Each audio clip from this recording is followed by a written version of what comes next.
आज का राधा को अपनी सास से बहुत प्यार था। मम्मी जी, आपकी साड़ी कितनी प्यारी लग रही है। काश मैं भी आपके जैसी साड़ी पहन पाती।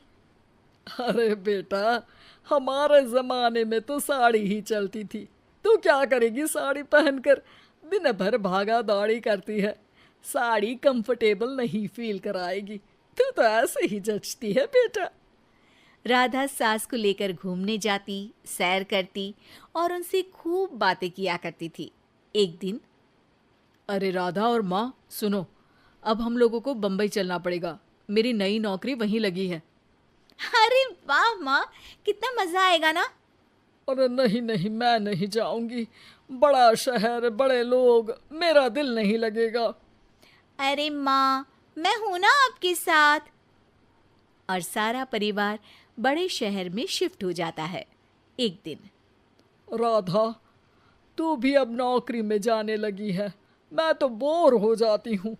सोच रही हूँ आसपास की औरतों से दोस्ती कर लूँ। हाँ हाँ माँ, और क्या, यहाँ की औरतें तो किटी पार्टी और बहुत सी फन लविंग एक्टिविटी करती हैं। तो बेटा, दो चार फन लविंग से मुझे भी मिलवा देना। बहू सास के साथ बाहर निकलती है तो देखती है कि सास की उम्र की जो औरतें टहल रही हैं, उनका पहनावा ओढ़ावा सास से बिल्कुल अलग है। लेकिन फिर भी राधा एक औरत को रोकती है। Hello aunty, how are you? Oh great darling. Aunty, हम लोग यहाँ नए शिफ्ट हुए हैं। ये मेरी मम्मी है। क्या ये कल से आप लोगों को ज्वाइन कर सकती हैं? वो औरत सास की तरफ बड़ी ही अजीब नज़रों से देखती है, फिर कहती है, अब ठीक है, कल से भेज देना। सास समझ जाती है कि उस औरत को वो ठीक नहीं लगी, लेकिन फिर भी वो कुछ नहीं बोलती। अगले दिन, अरे माँ, अच्छी सी साड़ी पहनकर तैयार होकर जाइए। आपको आपकी दोस्तों के पास जाना है ना। और नहीं नहीं, मैं सोच रही हूँ घर पर बैठकर टीवी देखूं। वैसे भी रामायण का नया एपिसोड आएगा। नहीं माँ, आप जाओ ना, लोगों से मिलो, बात करो, अच्छा लगेगा। ना चाहते हुए भी सास उन लोगों के पास जाती है, लेकिन सभी सास से बुरा व्यवहार करते हैं। सास मुंह लटकाकर घर आ जाती है। बहू समझ जाती है कि सास को कुछ हुआ है। वो रोज सास को पार्क में भेजती, लेकिन सास रोज मुंह लटकाकर वापस आ जाती।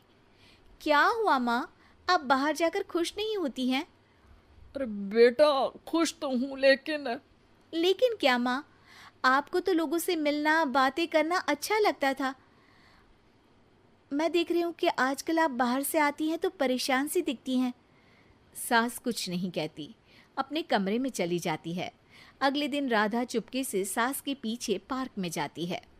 हेलो, कैसे हैं आप लोग? एक औरत मुंह बनाकर साइड हो जाती है। सभी एक दूसरे से बात करती हैं, लेकिन राधा की सास साइड में चुपचाप अकेली बैठी रहती हैं। राधा घर आती है और सास के वापस आने का इंतजार करती है। सास मुंह लटकाकर घर आती है। अरे मम्मी जी, जल्दी तैयार हो जाइए, मार्केट जाना है। राधा सास को लेकर बाजार जाती है और उन्हें कुछ मॉडर्न कपड़े दिलाती है। अगले दिन सास उन कपड़ों को पहनकर पार्क में जाती है। Oh my god, you are looking gorgeous. Beautiful top, कहाँ से लिया? हे, मेरे घर में कल किटी है, तुम जरूर आना। अजीब औरतें हो तुम लोग। मैं रोज आती थी तब तो तुम लोग सीधे मुंह बात भी नहीं करती थी। आज इन कपड़ों को देखकर तुम मुझे घर बुला रही हो। लेकिन सुनो, अब मुझे तुम लोगों से कोई बात नहीं करनी और ना ही दोस्ती करनी है। अरे तुम तो बुरा मान गई। वैसे दोस्ती नहीं करनी थी तो ये कायाकल्प क्यों किया? ये मेरी बहू ने किया है। मैं यहाँ सिर्फ ये देखने के लिए आई थी कि तुमको मुझसे समस्या है या मेरे कपड़ों से। कपड़े तो बदले जा सकते हैं। अच्छा चलो, जो भी हो, अब हम लोग तुम्हें अपने साथ रखने को तैयार हैं। लेकिन अब मुझे तुम लोग नहीं पसंद। ये बोलकर राधा की सास वहां से चली जाती है। वाह माँ जी, आज तो आपका चेहरा खिला खिला सा लग रहा है। लगता है आपकी सहेलियों ने आपको अपना लिया। हाँ, वो तो अपनाना ही था। दिखावे वाली जो है वो, मेरे कपड़े बदलते ही उनका दिल बदल गया। लेकिन आज मैं उन्हें मना कर आई। अरे क्यों माँ जी? क्योंकि उन लोगों को मुझसे नहीं मेरे कपड़ों से दोस्ती करनी थी। वैसे मेरे पास तो तू है ना, मेरी प्यारी बहू, मुझे किसी की जरूरत नहीं है। अरे नहीं नहीं माँ जी, आप ऐसा क्यों सोच रही हैं? बेटा ये गलत भी तो नहीं है। जैसा देश वैसा भेष। क्यों? ठीक है ना माँ, अब जब ये हम लोगों का देश है तो क्यों ना हम यहाँ का भेष अपना ले। हाँ हाँ जरूर, मैं तो तैयार हूँ। समय के साथ खुद को बदलने में कोई बुराई नहीं है, लेकिन कहीं नकल के चक्कर में बंदर ना दिखने लगूं। खैर, बहू लग जाती है सास की कायाकल्प।